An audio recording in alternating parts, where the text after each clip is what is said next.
Welcome, and thank you for joining us for this webinar on publishing and public sociology. As we begin, the Canadian Sociological Association Student Concern Subcommittee wishes to situate its presence as an uninvited guest on the traditional territories of First Nations, Métis, and Inuit peoples across so-called Canada. This acknowledgement is to recognize the enduring relationships that exist between Indigenous nations and their territories that the CSA and its constituents work and live on. As a committee and organization, we strive to understand our role within Canada's ongoing settler colonial project that subjects Indigenous peoples to dispossession and genocide. We recognize our participation and complacency in colonial modalities and knowledge systems and are committed to decolonial praxis that centers and affirms the contributions of Indigenous elders and scholars to the field of sociology. So that everyone is aware, audience members are muted to limit background noise. If you do have questions that come up during the webinar, please do submit those using the Q&A function.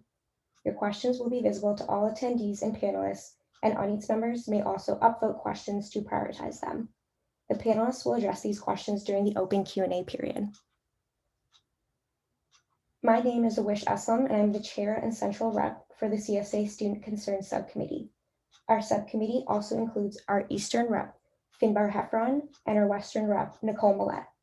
We also have two cross-appointed student reps, Karita Thomas, who is cross-appointed with the Equity Subcommittee, and Alicia Clifford, who's cross-appointed with the Decolonization Subcommittee.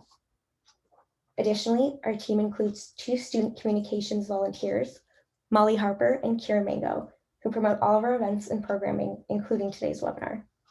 We'd also like to thank the Canadian Sociological Association for sponsoring this initiative, and Sherry Fox, the Executive Director for the CSA, for working with us to plan and organize this series. Finally, thank you to everyone who submitted suggestions when registering. Your comments and questions helped us understand what sort of issues you'd like panelists to address today.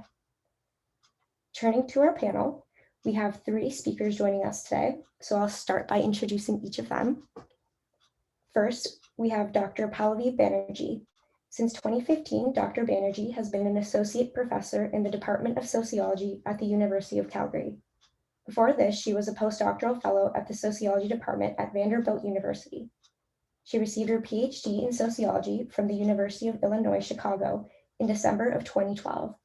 Her research interests are situated at the intersections of sociology of immigration, gender, unpaid and paid labor, intersectionality, transnationalism, minority families, and the Global South. Her forthcoming book, entitled Dismantling Dependence, Gendered Migrations, Indian High-Skilled Immigrant Families, and the Visa Regime, forthcoming with NYU Press, explores how the immigration and visa regimes of the United States affect immigrant families of Indian professional workers in the US. Our next panelist is Dr. Howard Ramos. Dr. Ramos is the chair of the Department of Sociology at Western University. He is a political sociologist who investigates issues of social justice and equity. He has published on social movements, human rights, Indigenous mobilization, environmental advocacy, ethnicity, race, and Atlantic Canada. He's also former president of the Canadian Sociology Association. Our final panelist is Dr. Karen Stanbridge. Dr. Stanbridge is an associate professor in the Department of Sociology at Memorial University. She is a political sociologist who writes about nationalism, the state, and social movements. She's the managing editor of the Canadian Review of Sociology and producer and co-host of Crystal Radio, the podcast of the CRS. Thank you to all of our panelists for joining us. We're going to start off by having each panelist provide us with a brief overview on today's topic, touching on a few specific areas where their expertise lies. So to begin, I'm going to turn things over to Pallavi. Thank you, Awish, for that introduction and for inviting me to this panel. I'm really honored to be with the co-panelists we have, and Sherry for all the logistical work and the behind the scenes that you do. And also, Awish, like, this is always so well organized. I really commend you and your team for such an organized panel and keeping us organized. So thank you. And before I begin, in our commitment towards reconciliation and decolonization, I would like to take this opportunity to acknowledge the traditional territories of the Blackfoot and the people of the Treaty 7 in southern Alberta, which includes the Siksika, the Piikani, the Kainai, the Tsuut'ina, and the Stoney Nakoda First Nations. This is where I work and live. I would also like to note that the University of Calgary, where I work, is situated on the land adjacent to where the Bow River meets the Elbow River, and the traditional Blackfoot territories of the Blackfoot name of this place is Mohkinstsis, which we now call the city of Calgary. The city of Calgary is also home to the Métis Nation of Alberta, Region 3.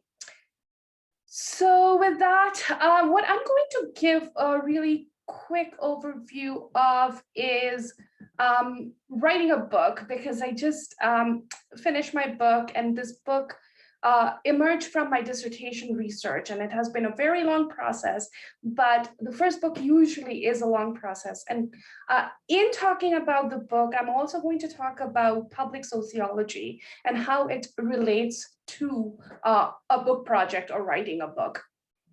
So I will begin with the public sociology component of it, and then move into talking about writing a book, particularly from your dissertation.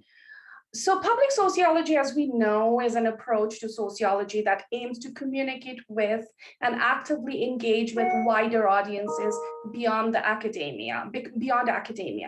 And as the sociologist from Berkeley, Michael Burraway, urges us sociologists to do, is to devote some of their time to public sociology, to public dialogue about important issues. So my own training in the disciplines of sociology was enmeshed with an orientation towards public sociology, having been trained and mentored by feminist scholars such as Barbara Risman, Chandra Mohanty, Anna Guevara, among others. So one of the things we hear a lot as we start out in disciplines and doing research in the early stages of our research is, why should anyone care about your research, right? The why, the big why question. And some of the common answers that are given are that our research counts because it contributes to the field theoretically, or it informs policy, or it leads to methodological innovation. But we rarely hear public sociology as part of that answer or discourse. So to take public sociology seriously would be to say that my research makes sociological research or sociological topics accessible to public, or that it adds to the larger public and political discourse of our times. And one way we all are public sociologists, or can be public sociologists, is through our teaching. But those of us teach, right? Or will teach. But I found myself thinking very early on in my graduate career how I could engage more critically in public sociology through my research. And one way, and there are many ways, and one way I thought that could be achieved was by thinking of my research projects in terms of books as one form of dissemination. And while it is not advisable often for junior scholars, those of you who are starting out, to put all your publishable projects in the book basket, and we can talk about that later in the Q&A, writing books makes it easier.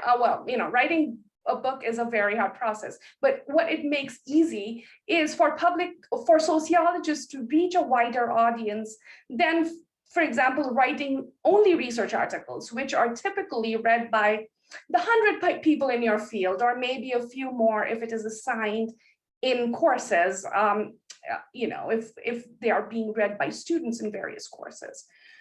So one way for me to engage in public sociology was to think about my dissertation project as a book project. And now, we must understand that not all dissertation projects lend themselves to being converted into a book right away or readily. So if you're writing a 3-paper dissertation, you are not probably thinking about a book and you're going the article route, and that is completely fine. But if you are thinking about a dissertation as book project, then there are some tips that I'm going to talk about in a few minutes. But also, before I do that, I want to say that not all books are public sociology projects. So in the next few minutes, what I'm going to talk about is the types of projects that lend itself to book projects and which books could count as public sociology books. So which dissertation projects would lend themselves to being a book in the future, right? Not surprisingly, I think most ethnographic research or qualitative research, but I would say particularly ethnographic research or comparative historical projects were great as book projects, given that these projects usually are have a longer span. You are in the field for a longer time, you're interacting with different people and institutions, and that produces complexities in the data gathered that have a narrativized quality to them. And these methodologies sort of lend to this narrativized version of data that you then collect. And you can definitely write very interesting articles from these projects, but the need for brevity in papers and articles often results in reductive exposition of the data, whereas the breadth that a book allows helps one to unpack and explore the nuances of the data more comprehensively and fully. So ethnographic projects or comparative historical projects lend itself to book projects more readily. But quantitative projects can also become books, and they can become great books, right? Philadelphia Negro by Du Bois, that's a tall order, I understand, but is a great example. And so when you are thinking about a book, and if you're doing a quantitative project, you need to be thinking about the story arc that your data is providing you. And this story arc, if you figure out the story arc, the arc of the story that you're telling through your data, that lends itself to really interesting, amazing books. And one that comes to mind is the racialization myth. That's not a dissertation to I'm sorry, the equity myth, not the racialization myth. The equity myth, racialization, and indigeneity at Canadian universities by one of our panelists, Howard Ramos and his colleagues. And this is not a book that came out of a dissertation, but this is a good example of a book that can, that incorporates quantitative data to tell a story about inequity that is intersectional within Canadian universities. Another book that comes to mind is Anne Kalleberg's book on precarious labor that raises interesting questions about who chooses to be contingent workers and those who are forced to be in it.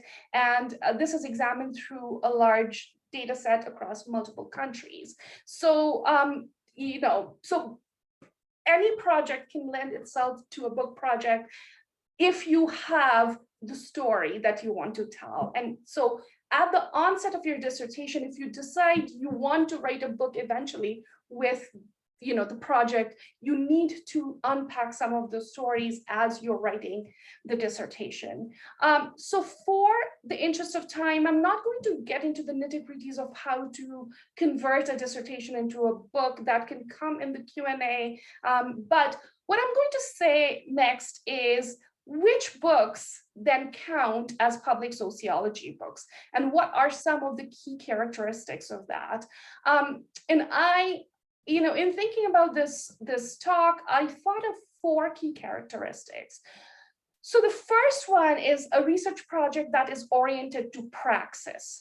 That is, that the book you're writing are speaking to real world issues and problems and is in the service of justice, in the service of social justice, right? Again, Dr. Ramos's book is a great example of that. Another book that I can think about is a book that came out a couple years back and won the ASA Distinguished Book Award, is a book called The Crook County by Nicole Van Cleve, or The Punished by Victor Rios. These are books that are really about unpacking the inequalities and to move these systems and to address systemic injustices and to move the society to think about how we could change these practices, right? So a praxis-oriented book is a public sociology book.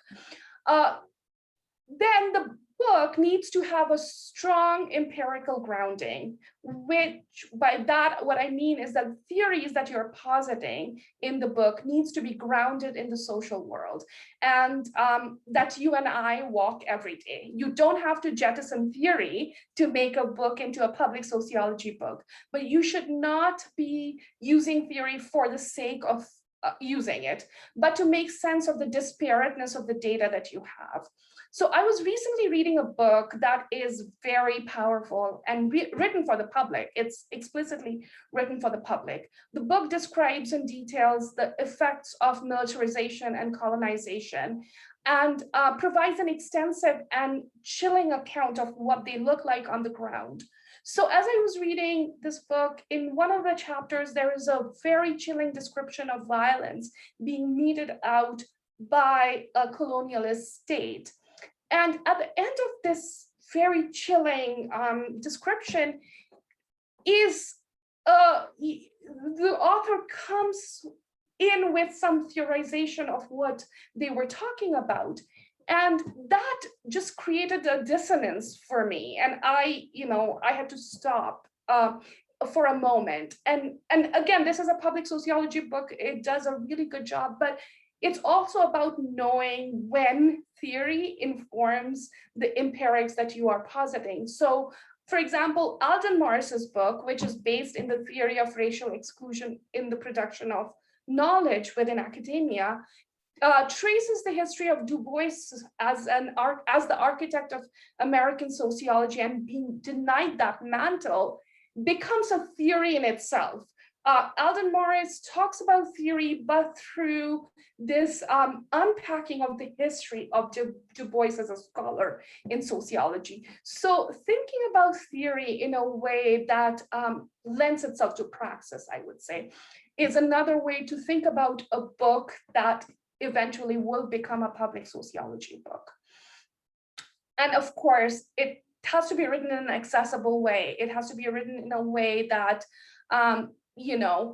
is not obtuse or obscured in academic language, which is obfuscating and you have to kind of muddle through it, right? Then it does not lend itself to public interaction.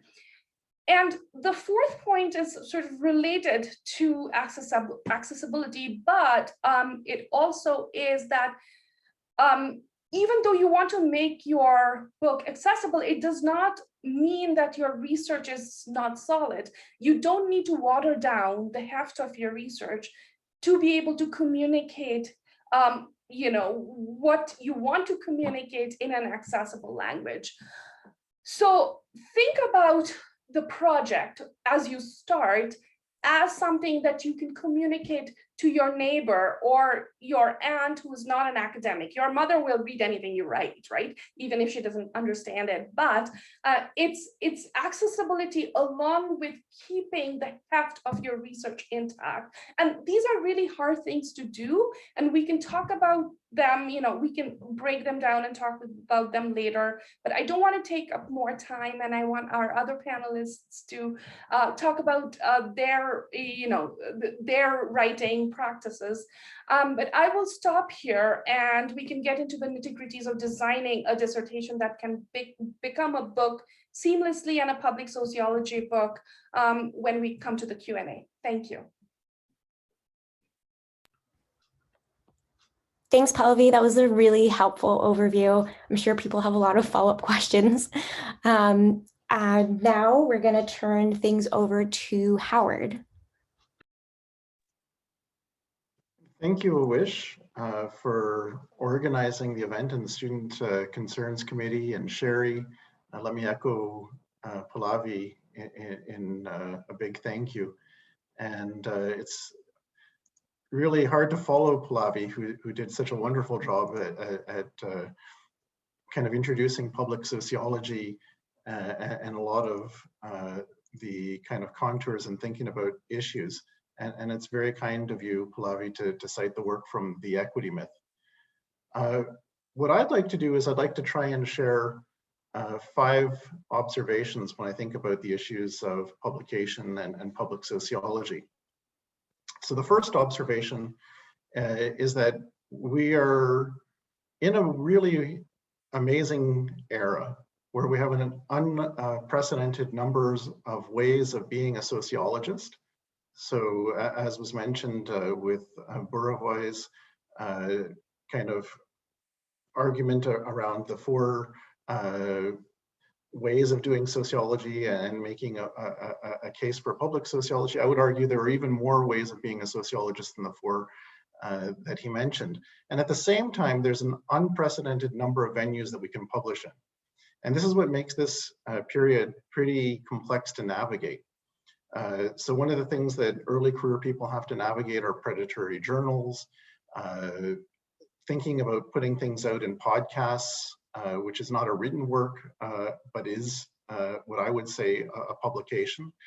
Thinking about what's the difference between a magazine piece or a blog piece, or even that matter, having a Twitter handle where people share ideas or results, and publications that get put into open source repositories. So in many ways, I feel it's kind of a moment where it's difficult to try and navigate that field, but it's an exciting period in the sense that there's lots of room to do sociology in very different and creative ways. The second thing that I would like to kind of share is that as we navigate this unprecedented number of ways of being a sociologist and these venues that keep popping up, the second point that I think is important to share is that often we get conflicting advice on publishing and conflicting advice on being a public sociologist. And when people offer that conflicting advice, they often have very strong views about what is right or wrong in terms of being a sociologist. And the thing I would want to stress that's really important is that there's no single path in navigating your way through your career or your way of doing sociology. So for example, many people will say to an early career researcher, you need to have a certain number of publications. Other people will say that you need to publish in specific venues. Maybe the Canadian Review of Sociology or the American Sociological Review. People might say that there are certain ways or methods to try and get published. Some people will say there's a prizing of the single author monograph versus try and buddy up with a well-known scholar and try to co-publish. Some folks will value working in teams. Some people will not value that. So there's going to be a lot of conflicting advice, and people will sound very convincing and have strong articulations of what that advice is. But the one thing I hope that people can keep in mind is there's no single path, and that there's very different ways of having a successful and meaningful career. The third thing that I would like to share with folks is that when thinking about publication, I think it's really important to think about the affordance of different venues and thinking about the audiences that consume those venues. Affordances is a concept that I'm very interested in these days, and it simply means what you can do with something, and not just taking the literal view of what you can do with something, but thinking beyond what you can do with it. And I think this is really important to think about as we have a whole new set of ways of publishing that are not established yet, and that really allows us to think about what can we do with those forms, and in particular thinking about the audiences. When I was a junior faculty member or a junior career researcher, the ideal was to hit that narrow audience that Pallavi mentioned, that 100 core specialists. But we now have an ability to hit people in our community or make an impact with community members. We have the ability to contribute to policy debates, and we still have the ability to make contributions to the discipline in specialized venues. In thinking about the affordances and different audiences, I think that it's important to also keep in mind what I call, and people in the policy world call 1, 3, and 25. So 1, 3, and 25 is an equation that some people in the policy world talk about, which is the 25-page paper, the academic specialized report. That's something that's going to hit people who care about a discipline, who want the technical details, who have the time to be able to read through it and have specialized knowledge and value that specialized knowledge. The 3, it represents kind of, if we think about an academic article roughly being 25 pages, 3 is a shorter brief, a condensed version. And then often in the policy world or in the private sector, people will say, okay, the intern will read the 25-page specialized piece, or the technical expert will, but they will then produce a 3-page report that they would then give to the person who is their manager or the decision maker above them. And that's one that offers some context and offers some argument, but a lot less detail. Well, the 1 is basically tailoring down that information from 3 pages down to a 1-pager.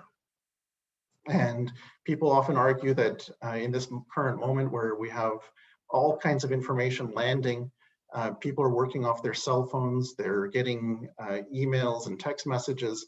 The carrying capacity of very busy people is about 1 page. And that's for not only decision makers, but also people more generally in the community. When I talked about 1, 3, and 25 once to a deputy minister, they said, well, and we send a text message to the minister. So what's important to think about in terms of 1, 3, and 25 is not to take it as things only exist in 1, 3, 25, but rather thinking that we need to think about our ideas in different formats. And this is something that Pallavi was mentioning in her contribution. And then when we think about those different formats, think about, well, what can we do in that space? And what kind of argument and what kind of impact can we make in the space? And in turn, think about who's the audience that consumes the information given those affordances or space. So the last thing that I want to try and share is my 5th piece of advice, which I think is the most important advice I can offer you today, which is as you navigate, or as we navigate through this very complicated and chaotic publishing space, what I think is most important is do it on your own terms. Be the kind of social scientist that you think you want to be, and focus as much on the process of being that social scientist in light of the 4 points I just mentioned. Because if you're going to go down, as I say to folks, go down being you. So thank you very much. Thanks, Howard. Really great overview of those 4 points as well. So yeah, I'm just going to turn over to Karen. Hello. Hi, everyone. I want to do the usual thanks, the round of thanks to everyone for putting this panel together. And I really appreciate being part of it. And I'm very honored to be here. I'm Karen Stanbridge. I'm with the Department of Sociology at Memorial University in St. John's, Newfoundland. And I am the current managing editor of the Canadian Review of Sociology. That's the flagship journal of the Canadian Association. And I have also recently begun producing a public podcast. As Awish mentioned at the beginning here, it's Crystal Radio. And these 30-minute podcasts feature brief conversations with the authors of people whose work appears in the Canadian Review. So I'm going to talk briefly basically about 2 topics that I've been immersed in recently, and that is the matter of open access publishing, as well as kind of the process by which I came about putting the podcast together, and talk a little bit about podcasting and its possibilities in a public sociology landscape. But before I get to that, I'm just going to say one brief thing. And I agree with my previous panelists. There are loads of different ways to engage people with our sociological research. But I do have to say at this point, at the point where most of you are in your career, in your academic career, you know, it's like, I know we don't want to count publications and so on, but if you're looking at getting, if you wish to get a job, tenure track position at a university these days, or even get a postdoc or apply for funding successfully, you still have to publish in traditional scholarly journals in the usual way. It's time consuming. It doesn't necessarily speak to public sociology, but it is the way. Frankly, nobody gets a degree or a tenure track job through public sociology, unfortunately. I don't see that changing very much in the near future. Public sociology, as far as at least the committees that I've been part of, is a great thing and increasingly important on a CV. But if you're looking at it only really has a great deal of impact if you have that more traditional CV to back it up as well. My panelists may disagree with me and we can talk about that, but that was one thing I wanted to say to begin. Okay, so on with open access. Open access, for those of you who have not heard of open access publishing, it's a way, these are different sort of venues through which you can make your academic scholarly work available more easily to the public. In most cases, aside from books, as Pallavi mentioned, scholarly articles are only available to and through university libraries and to academics and to people who hold subscriptions. Open access provides different avenues through which you can make your research available. So there might be a couple of reasons you want to do this. You may have to do it. There are faculty members, at least, who hold grants from SSHRC and other government agencies where open access is a requirement of their grants, so they sort of have to do it. But also too, there are many who want to publish open access. They wish to make their research more widely available, and indeed in its scholarly form. Some people have moral reasons for that. They wish to make it available for social justice reasons and so on. There are a number of different ways that you can do this if you wish. There are open access journals. There are journals, academic journals, a number of them sociological, that you can send in your article and it will be, once it's reviewed and gone through the editing process, it will be immediately available online. The Canadian Journal of Sociology is one of those, not the Canadian Review. Canadian Journal of Sociology has been open access since 2008. So that's a Canadian journal, but there are others. More common is what's called a hybrid model. Most academic publishers go by this, at least the traditional ones. They are offered only by subscription unless the author pays for what are called article publication charges. And this kind of charge that is paid to the publisher varies dramatically across disciplines, across subjects, and across journals and publishers. They can be anywhere from $500 to $600 to thousands of dollars. The Canadian Review of Sociology will make your paper immediately accessible, open access, for $3,000. So clearly it costs money, and that money has to come from somewhere, either subscribers, from the authors, or what have you. So what I would suggest, if you're interested in publishing open access, we can talk about it more, you got to do your research. There's not one model. There's not one publisher. Like, all publishers aren't doing the same things. You must do your research. Publishers will charge different rates for open access. Indeed, some of our, it's often the case that institutions, universities, offer to pay for even a percentage of the open access fees for at least faculty who are members of their university. Not sure about the grad students, but we can talk about that too. But do your research. The last thing I want to talk about, a few words about the podcast.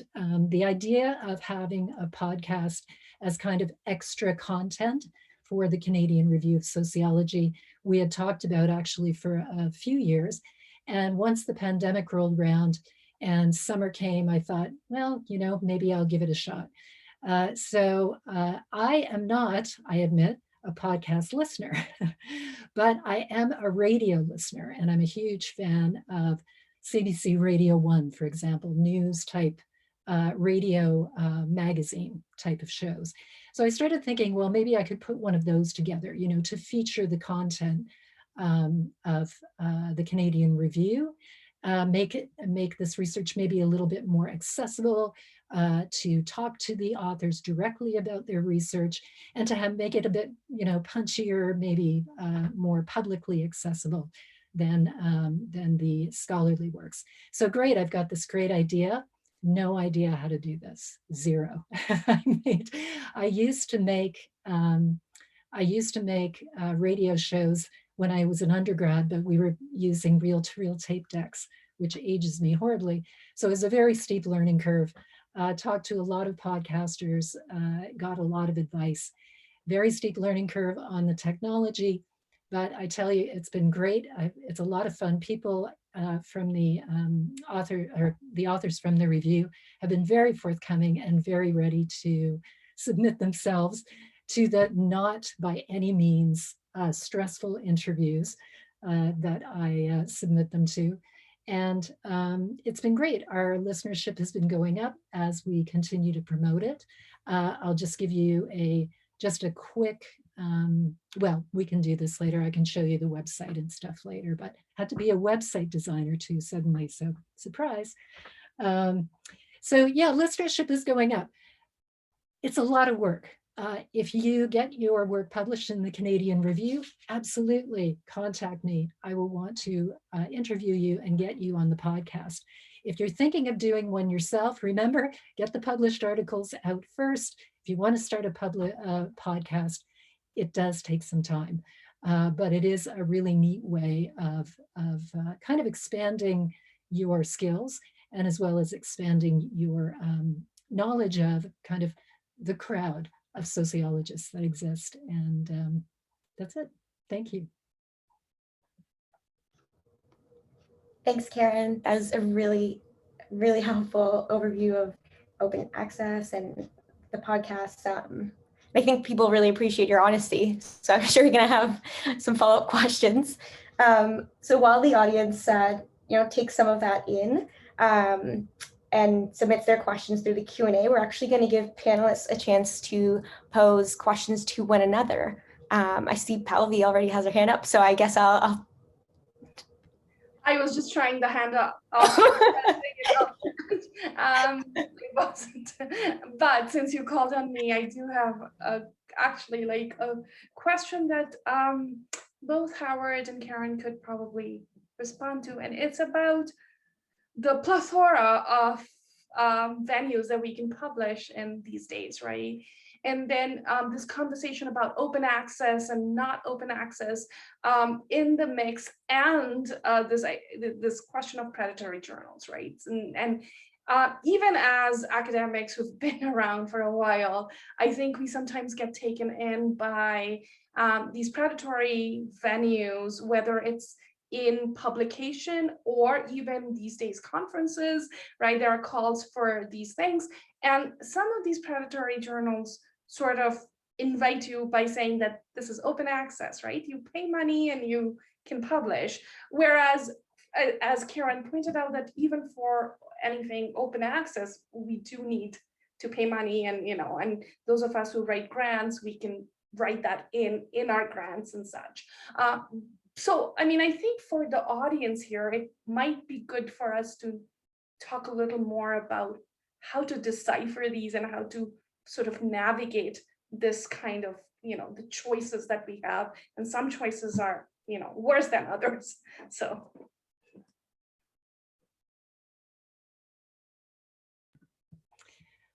Thanks for the question. Yes, how do you navigate it? That is the question. I sort of, as we're speaking mostly with graduate students, I already kind of made my thoughts about this clear, at least in my experience. Um, Sort of the more traditional route still, I believe, still holds sway. Certainly until you get to a certain point in your career where you have a good cushioning of that, of, you know, publications, either a couple of books or a few articles or whatever that show that, for, you know, for better or for worse, all the dinosauriate of whoever is left in these departments, yes, she can do this, you know, and she is able to do this. So I have to say that now, be careful, obviously, of the predatory journals. I would hope that, well, there are some in sociology, certainly. I find the ones that I get are much more likely to be sort of in the sciences and so forth. But,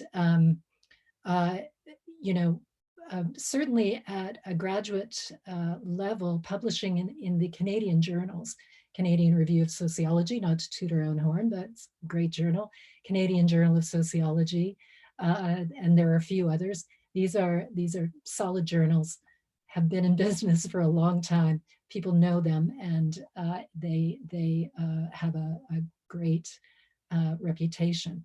After you do that, or during, if you have the time, you know, I guess the sky's the limit. I mean, you know, as Howard said so rightly, you want to do this on your own terms. Of course, it gets easier to do it on your own terms, the more comfortable. And, you know, all of us here on the panel, we have nice, comfy jobs, and we can, you know, do stuff like silly podcasts like mine. No, mine's not silly, it's great. But choose carefully, I guess, is what I said. What I would suggest is make sure that, in a way, it's kind of like when you're a junior faculty member, you choose your committees very carefully. Choose your publicly accessible publications carefully as well. And you want it not only to be public access, but kind of impressive public access. And if you need help doing that, ask around and find out what's going on in the discipline and so on, and you're best able. The Conversation, for example, is a place where people are publishing a lot here in Canada, which is an excellent venue. So, Howard? I mean, I would agree with all of that, and I would add a couple of things, which are, you know, I think it's not just a matter of thinking about in the academic venues, how do you figure where to publish, but also in the non-academic venues. You know, is publishing in the Conversation as good as publishing in the New York Times? Is publishing in the New York Times as good as publishing in Le Monde? You know, these are all questions that, you know, when I was talking about being in such a chaotic or unprecedented time of being a sociologist or even publishing, what I was getting at, it's at 1, 3, and 25, there's this range, and for books too. You know, is Fernwood the same as University of Toronto Press? And are they the same as University of Chicago or Oxford Press? And so, you know, as I navigate this stuff, and I still navigate it, I kind of go back to thinking about, okay, well, everything has, you know, an element of, do I know it? So, you know, that's probably the first kind of smell test, you know, as they would say in the methods classes that we take, face validity. So do you know it? Well, probably if you know it, it's probably legit. If you've never heard of it and it's too good to be true, it probably could be, and there's going to be higher risk. Now, you know, one of the other things that's kind of interesting to navigate is, do you want to, you know, publish in something when it's a new venue but not known? Well, it's going to be a high risk, but it could be a really central venue later on. Imagine those folks who published in the Huffington Post in 1990, whatever. You know, it became something bigger, and then now it's being eaten up by BuzzFeed, I think, or somebody bought them out. But, you know, that's the kind of thing that you navigate, and there's going to be a risk. So, you know, one of the things that, you know, I also would suggest to folks is, you know, look to the people who you think are the people you want to be in your career. and look at where they've published and look at the kind of spaces they go into. The other one that I think is also important to consider, and I can't help but take the bait from Karen, who kind of threw down the gauntlet a little bit on the, at the end of the day, we still need to publish a certain number of publications. I don't disagree with that. If you want to be a tenure track professor, that's certainly an element that you have to consider. But at the same time, I also would say that academic publishing kind of annoys me, right? So like, take something like Black Lives Matter, or take some of the stuff that's been going on in COVID, and look at how rapidly the world has changed. By the time I get my peer-reviewed, published article in a venue that has a snob factor, it's 2 years after the fact, and it's lost all potential for impact. So, and certainly it's easy for me to say as a full professor who's tenured, yada, yada, yada. But, without taking a little bit of risk here and there, you don't have change. And I do believe that the Tri-Council and the granting agencies beginning to value other types of publications and public engagement and being a broader range of being not just a sociologist, but an academic. So, take, as they say in the stock portfolio, diversify. If you want to have immediate impact, I love the 600 word to 800 word format. The conversation's probably a good place to get your feet wet and you get some coaching and mentoring. Try an op-ed and then publish the peer-reviewed stuff for the academic stuff, your 25 that gets you the credit a couple of years later. And so to me, it's not an either or.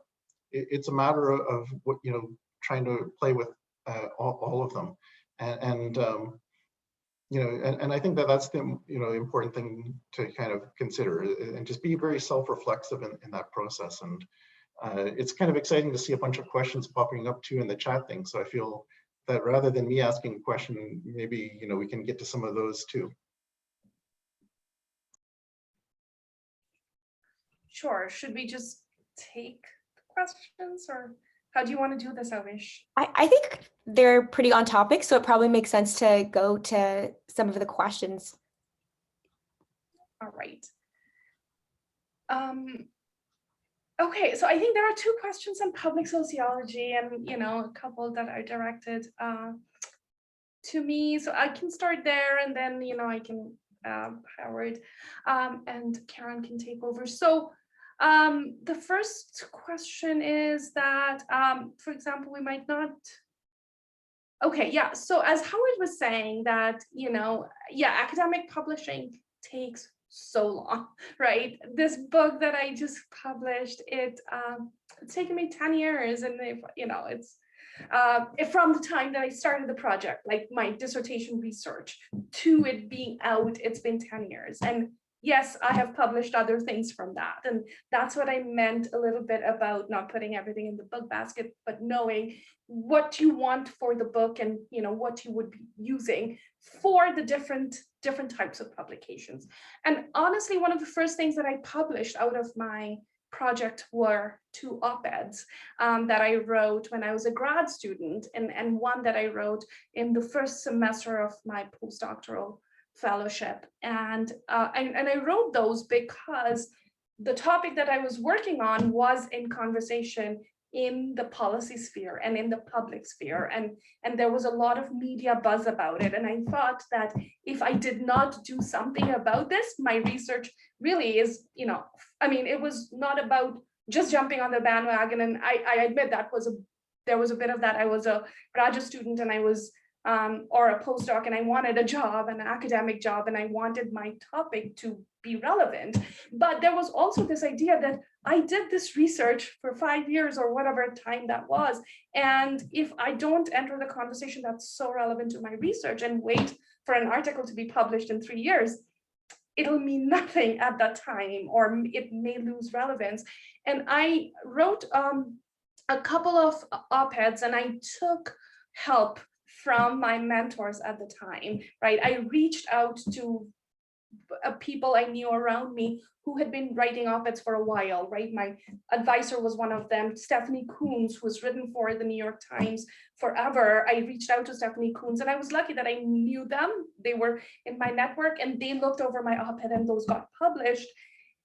One was in Ms. Magazine, and the other was in, I think it was the Washington Post, I can't remember, but they got published and they got picked up by, and a year later, I was on the job market. I was doing a job talk, and one of my participants, people I talked to, calls me and said, "Did you see your research got cited by the Obama administration to change the policy that was being changed?" And it was not an academic article. It was not my book.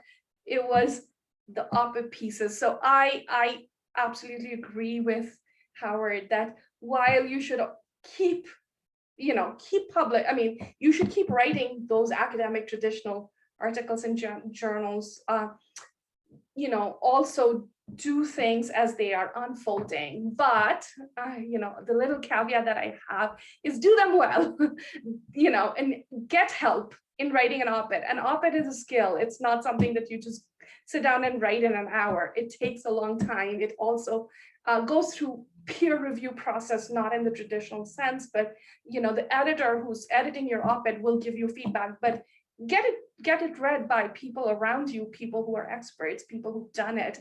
Ask your advisor if you should do this. Sometimes you actually should not jump on the bandwagon, because that can, something that's too controversial for you to put your body in line, literally, right? And so, and consult.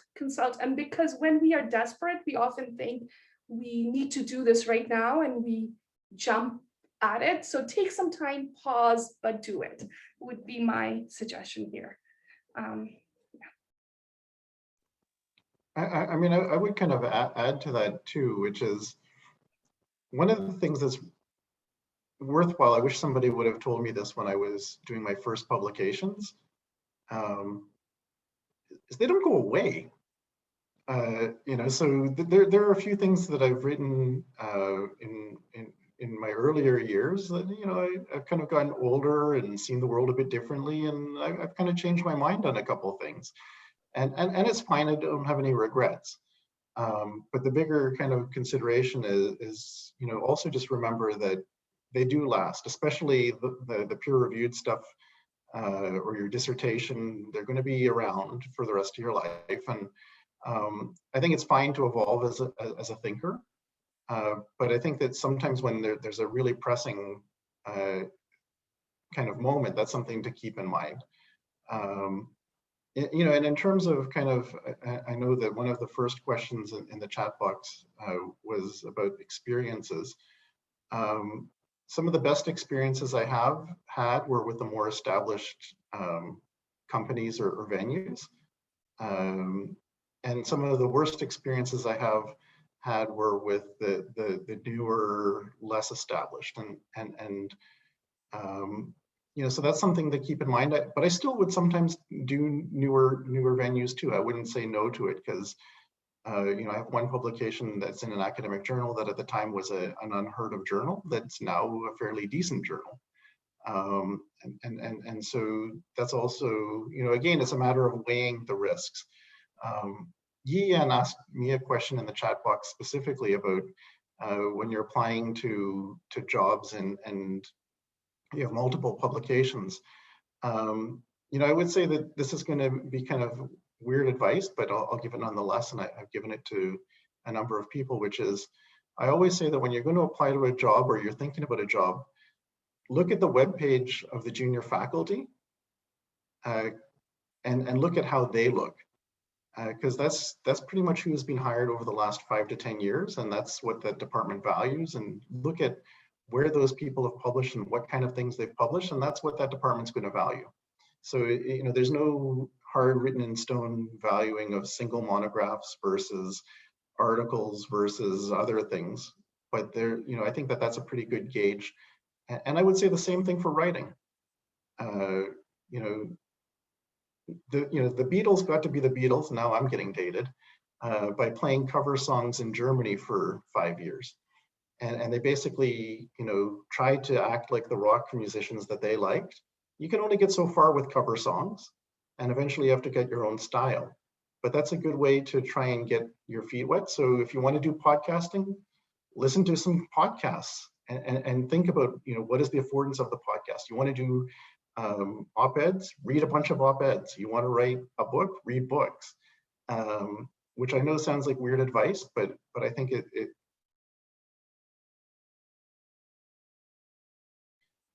notion of 10,000 hours.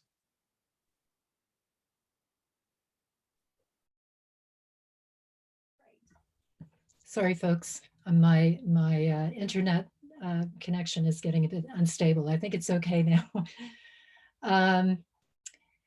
Yeah, I thought I would just respond to a question here about open access publications. And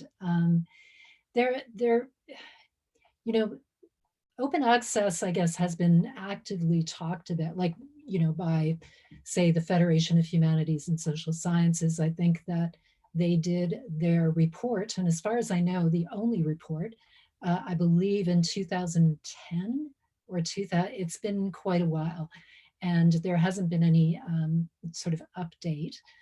And I mentioned during my introduction that there's no set model that has emerged since then.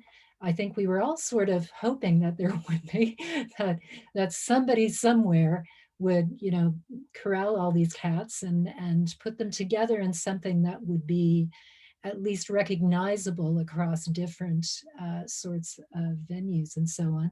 But it hasn't happened. So the question about, are open access journals reputable and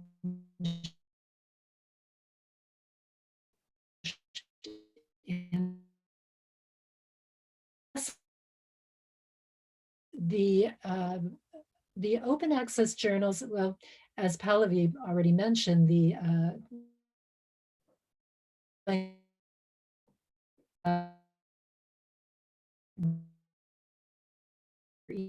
many of them are open access. Go with the rule, as Howard said, have I heard of them, or has anybody heard of them? If that's the case,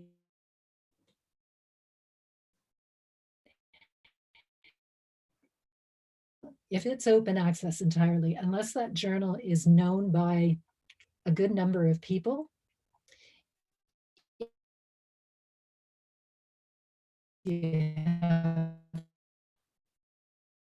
because unless it is sort of, if people respond to it in the same way that they do in the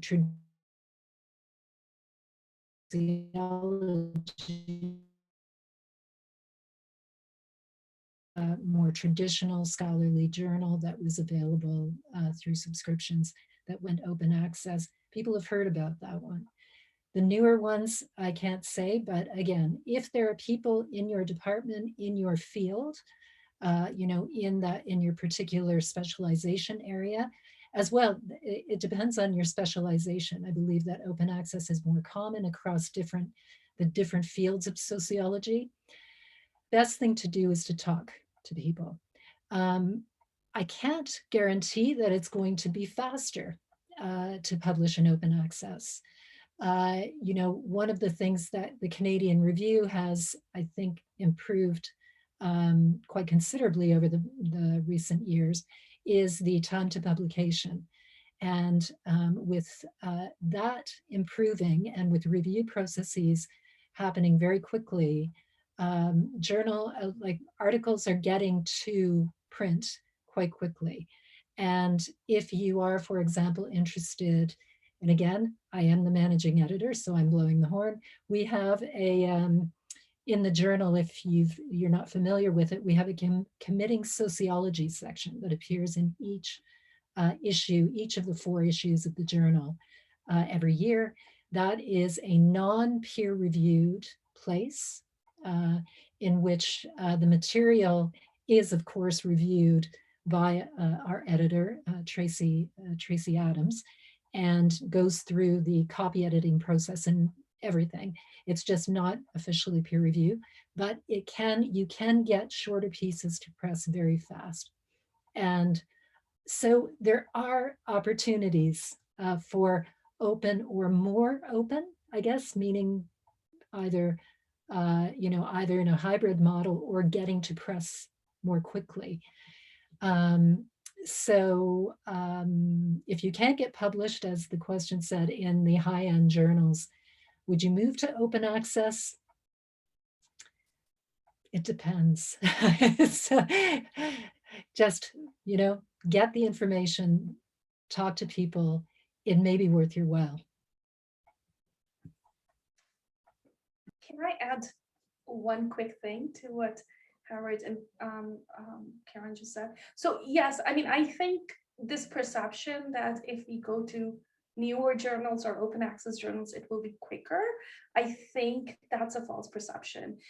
In fact, I've seen that the newer the journals, the more obscure the journals, it takes more time often because it's harder for them to get reviewers. They do not have the same pool of reviewers that more established journals have.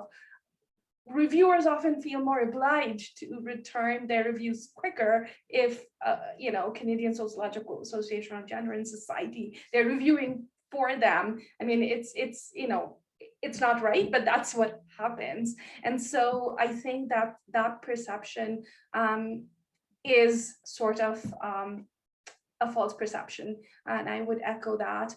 But also I would, as grad students here, I would also say, aim high. I mean, if you are going the traditional route, like, go to the best place for your work, and then maybe if it doesn't get there, then go down. And I know it's frustrating and it takes a long time, and so I think diversifying is important, as Howard has been talking about, but also don't sell yourself short because of the publication process.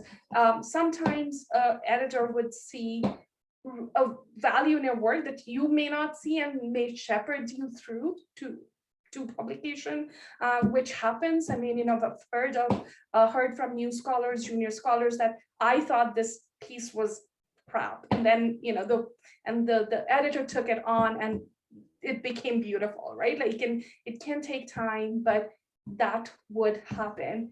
And the third thing I would say is about a question about jobs. And I have seen, I was in the job market pretty recent. I mean, it seems recent, it's actually not that recent, 5 years back, 6 years back. But I am in connection with people who are in the job market, given where I am in my career. I'm just, I just got tenure last year. So I think while it's really important to build a CV if you want an academic job, like the one that Karen was saying, but also it's also the promise of your work is really important. I've seen people getting really great jobs with 2 things on their CVs because their work is cutting edge and it has promise, and it has promise of a lot, right? You will be publishing a lot. So I think you should not also put yourself out of competition and the market because you think you don't have enough, right? If your work is important, go for it. That's what I would say. I mean, I would definitely echo what Pallavi has just said, which is, as the saying goes from Wayne Gretzky to make this very Canadian, his famous saying is, you miss 100% of the shots you don't take. And, and that's true from going to the top journals to applying to jobs. Let the editor or the hiring committee decide you're not qualified. Don't be the one who decides that before you take that chance. One of the other questions in the chat box that popped up that I think is an important one is around archivics or the repositories like ResearchGate or Academic EDU, or even the ones that exist in our universities now. If you're Tri-Council funded, there's now an expectation that we deposit at least at Open Access Green. And if you're unfamiliar with what Open Access Green is, it's a lower form of open access that doesn't cost you, an arm and a leg and maybe some of your first offspring. And what it does is you publish in the journal, but you put into the archive the pre-published last version. and it meets the requirement from funders. And you know, that's a whole other side diatribe or rant that I can go on, but which I'll give you a small bit of, which is we, you know, in academia work in a very weird era. I was trying to explain this to my father, who's an immigrant from Ecuador, who's in his 80s. And he was saying, so how much did you get paid for that article? And I said, no, we didn't get paid. And he said, so why did you do it? And I said, well, because it's valued in the university. And he said, oh, okay. And then I told him, and actually sometimes we have to pay for open access and stuff. And he said, what? You pay for it? Well, who processes it? Well, my colleagues. So, you know, we're one of the weirdest professions where we pay to get our work put into a venue that we then adjudicate, that we then pay to get back.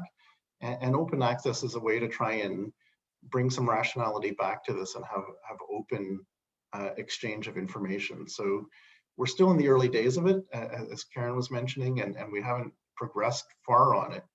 But the repositories are increasingly important. And it's just like with other things, it's important to think about what are the affordances and constraints and the practices of those repositories.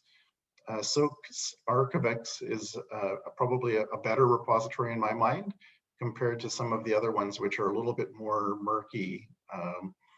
And I would say that for me, I don't find that Academic EDU is one that I like to deposit my stuff in because of their policies.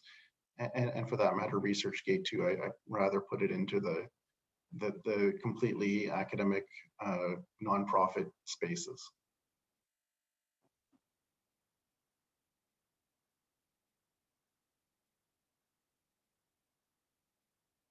Well, let me ask Karen and Pallavi a question. If I was going to ask a question, which is, what is the best experience you've had publishing and what is the worst experience you've had publishing? So sorry, I'm asking you two questions.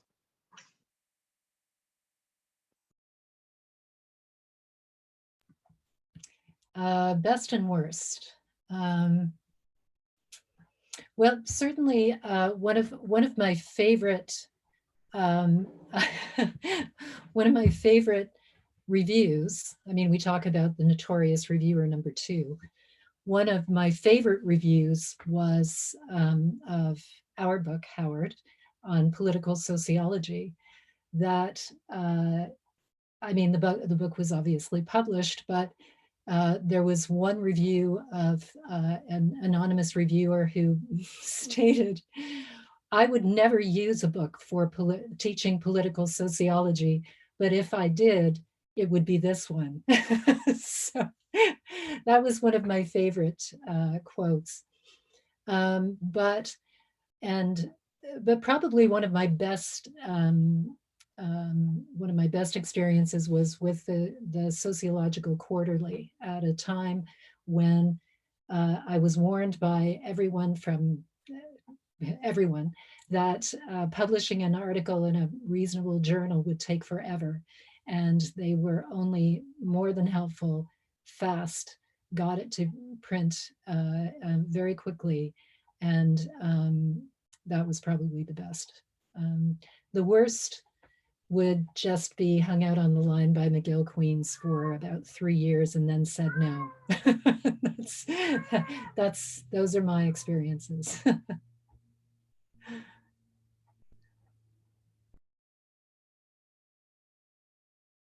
Muted, yeah, always do this. So my best experience, I would say, is the book that I'm publishing, is coming out in a couple months. And the reason, I mean, this is my first time publishing a book. This is the first book I've published. I have worked on edited volumes, but this is like the first monograph. And I just found it more, less soul killing than publishing an article.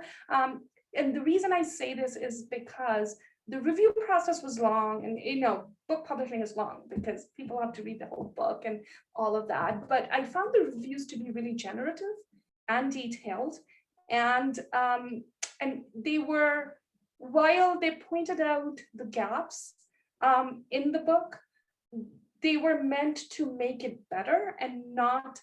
It was less about rejection and more about sort of making the book better. Whereas oftentimes when I get reviews back from articles, I find them oriented towards like what is bad. I mean, it's less about because there is, the better the journal is, the you know, one of the ways that journals have high impact factor is their rejection rates. So I think that correlates with reviews often really well, and that's yeah, that sometimes is really soul killing, particularly when you're starting out.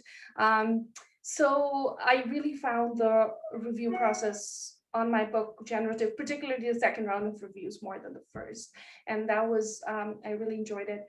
My worst, well, I have two worst, I'll say. So one is AJS, which this was a not AJS, ASR. This was a recent rejection that I got, and this was after 2 rounds of reviews. And in the second round, there was a reviewer whose reviewer number 2, whose reviews did not make sense, but it had a bunch of things that it pointed out, like we were misciting and things like that, and the editors decided to go with that reviewer. But what had also happened is that there was a change of editors, and I think there was probably some gap there. So my point is, if you know when the editorial board would change or the editors would change, try and get your work in before that, because that was something that I really had wished I did, right? I sent it in before the reviewers turned around, because I don't think they had the same notes, and because we had written to the previous reviewers about how we disagreed with some of the characterization of our work that was made by this reviewer, for example, misciting, and we told them why. And it seemed like the new reviewers kind of took that at face value. And then the other one was a gender in society, and this I've never understood. And this is the other black box of publishing that you get into. So this was again after the second round that it was rejected. And there was one reviewer who had a problem with the paper, but the 2 other reviewers basically said, we've never seen, a paper that, I mean, one reviewer literally said, this is the best revision that we've seen in the last 30 years of my career. And then one was like, publish it right now, and it was rejected. And it was, it was a special issue, and the question that was, or the reason that was given was that it was a special issue editor's decision. But it is often really frustrating to not know why something was rejected when the reviews were obviously, the reviewers said that publish it. And that is the other frustrating part of publishing that makes it discouraging. And these were earlier on in my career. So, I mean, that was earlier on in my career. And at the time I was like, I'll never send something to Gender and Society. Of course, I didn't do that, but yeah, so. Thank you. We've had another question pop up. So the person's asking, I'm wondering whether Canadian universities want to see publications at international journals when looking at applications for new faculty, or if publishing exclusively in Canadian sociology journals is sufficient to have a reasonable chance of getting a tenure track position. How might this vary at universities in Canada that don't have graduate programs that are hiring faculty? I mean, I think that really, I sort of pointed to some of this before, which is look at what people have been doing in their profiles before applying, and it gives you a good sense of where they are. I don't think there's an absolute answer to this, but what I would say in Canada is there are 96 universities that are recognized by Universities Canada. And amongst those universities, there's the U15, which are considered to be the research focused universities. And then within the U15, there's the U3, which is McGill, UBC, and University of Toronto.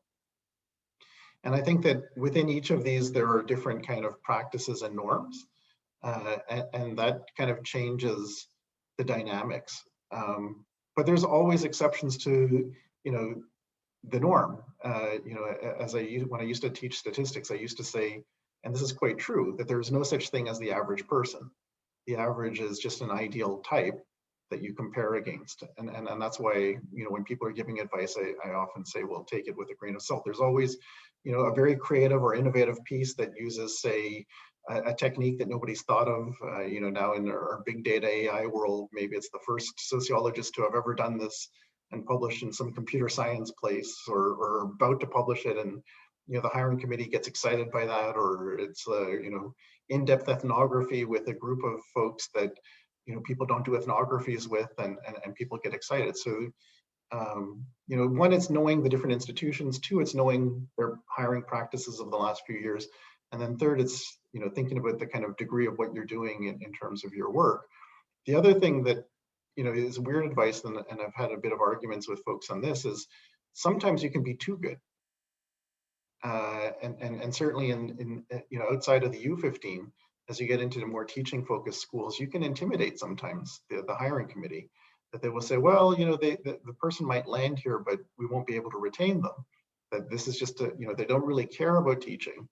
And so publishing isn't the only way to land your job, and it's really about thinking about the type of career you want to have as an academic, and also exploring the non-academic venues that we have.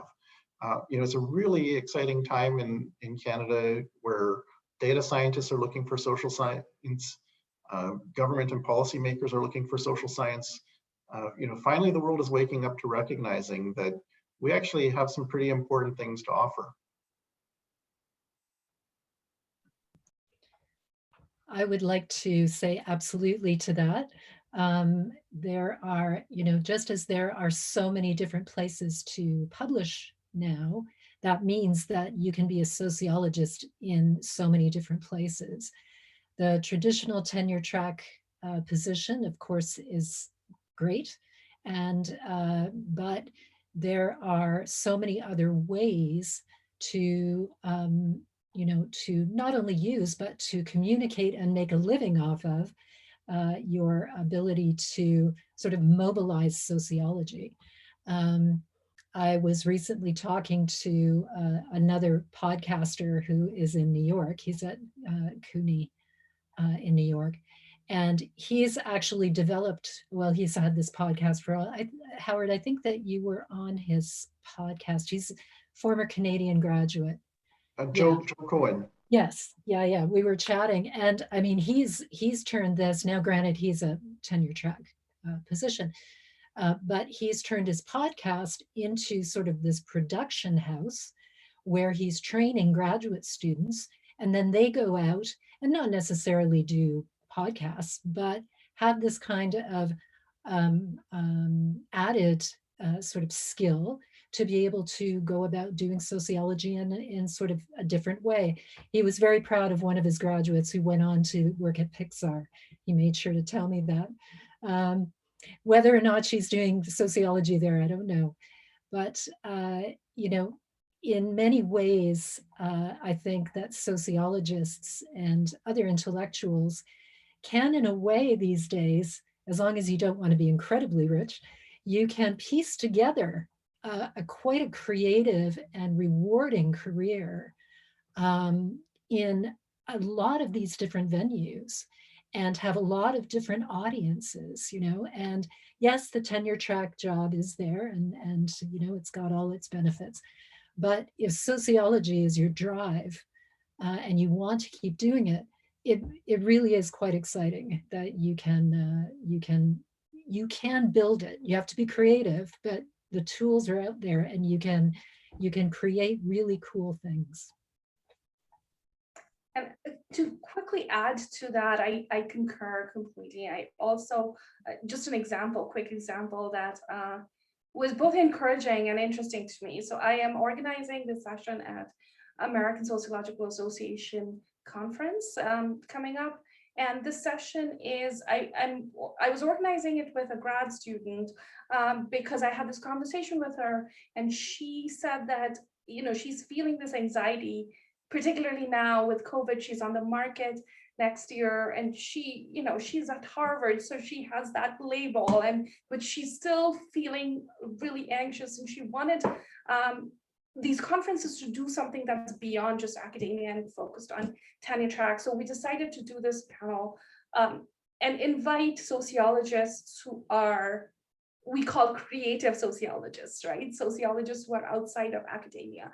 And when we started looking, right, when we started, this is an invited panel, and wanted to invite people, we could not believe how many sociologists with PhDs are in places like Facebook, Google, right? Like, Morningstar, like real corporate, and most of the people we looked at are in these places, and we really did not want one of them, because we were like, well, what can sociologists do outside of, this is not my term, her term, selling their souls, right? So, and I don't really think that in selling your soul, you can still do a lot of good if you are in Facebook, right? I always said to my undergrads, I had undergrads who wanted to become police officers and go into police service. I was like, good, if you're a sociologist, go there and like dismantle the racism, right? So sociologists can do a lot of good, but we also found people who were doing extremely, like,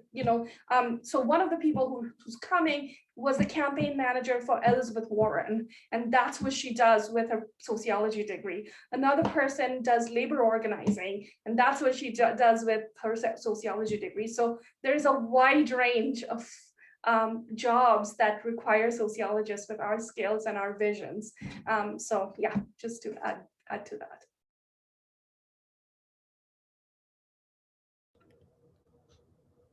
Thank you. So we have about 9 minutes left.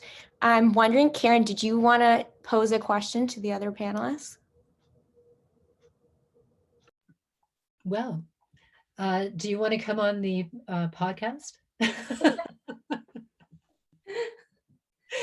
Actually, I'm starting a series, a sort of, Crystal Radio VIP series, which the first episode is almost ready. That is going to feature a slightly bit longer interview with Carly James, who actually who won the Outstanding Contribution Award for the CSA last year. Wonderful man, fantastic experience. Wow. And so that's coming up. So that's my question. Will you come on the show? But that would mean a longer process, right? You have to publish in Canadian Sociological Review, and then not necessarily. We're expanding opportunities, right? Yeah. So I say yes, and this gives me a great opportunity. I'm going to take advantage of the side door, which is committing sociology. And I've always thought that that's a space where it's such an open space that hasn't been used creatively enough. And what I would love to do is maybe, interview a few people in there and have a kind of a dialogue. And Carl, I can't disagree with you, or I should say, I can't agree with you enough on just what a wonderful person he is. And, interviewing a few people. So I'm definitely in. Well, I should say that the original idea that we actually received funding for from SSHRC was to have that kind of like on video, like live sort of interviews, debates, conversations with people in particular around the committing sociology section. And that didn't happen. It's not as interesting looking at faces on a screen, and we've sort of went the podcast route. So, but maybe it's in the future. I would love to do something like that, and to have a between the ferns kind of thing except for sociology and for Canadian sociologists in particular. Sure, I'll say yes too, because I think that's a really great way of doing public sociology. We can chat more about it. But I also thought, when you were talking about the person out of New York who's created, I'm wondering if there would be in future opportunities for grad students to learn something or be part of this training that this great training in sociology, and also like public sociology and sociology, that the podcast can create. So Well, certainly, you know, he gave me loads of ideas. He's been in operation now for, I don't know how many, 5, 7 years, something like that. He's been around for, I guess it is accessible, you know, through podcasts. It's a more conversation sort of kind of program that he has. Usually has 2, 3 guests on at the same time. So yeah, I would love to do something like that, and especially if it was affiliated with the association and with the journal, to build that kind of program and that kind of training program would be excellent. So thinking about it.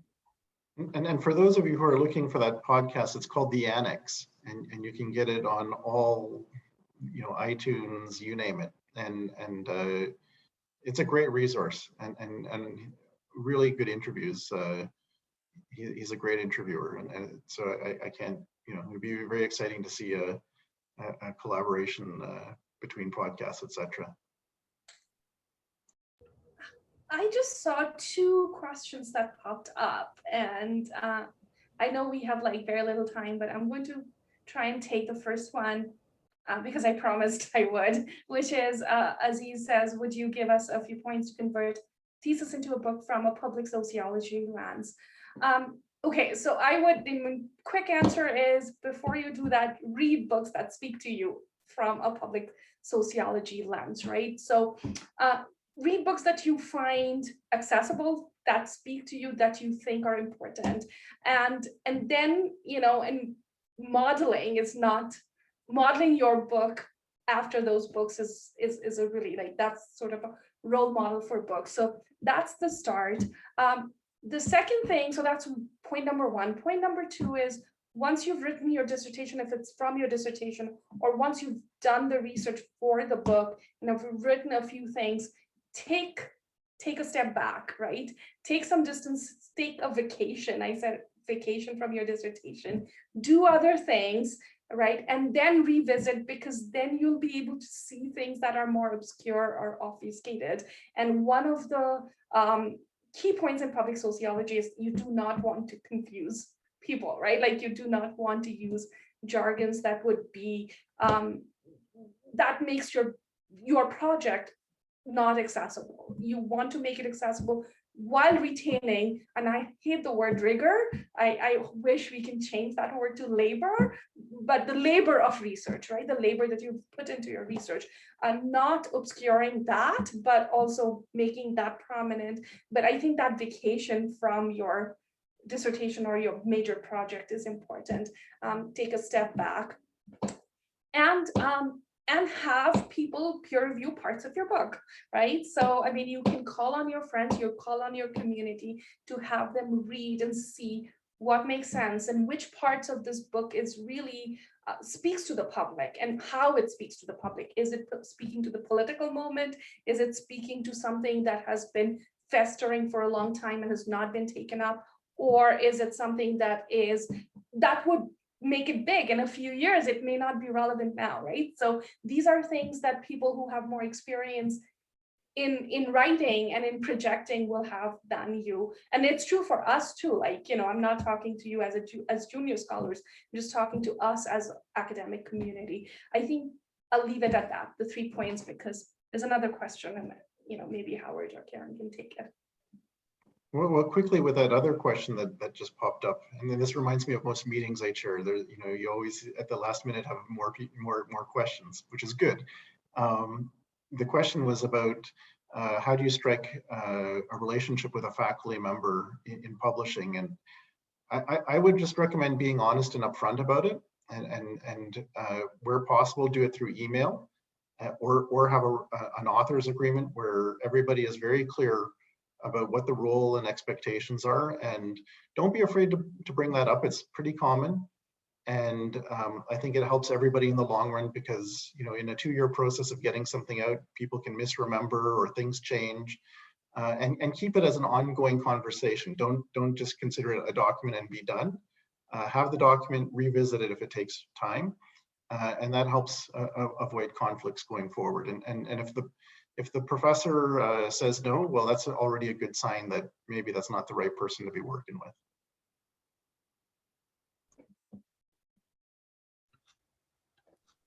Great, thank you so much. All right, so that's going to have to be our last question for today. Thank you to all of our panelists for such a great discussion. And thank you to everyone for attending. We're going to be sending out a survey just to get your feedback, so we'd appreciate if you could fill that out. And yeah, the webinar will also be posted on the CSA website, so look out for that. That's all. Thank you so much. Thank you, Awish. Thank you, everyone.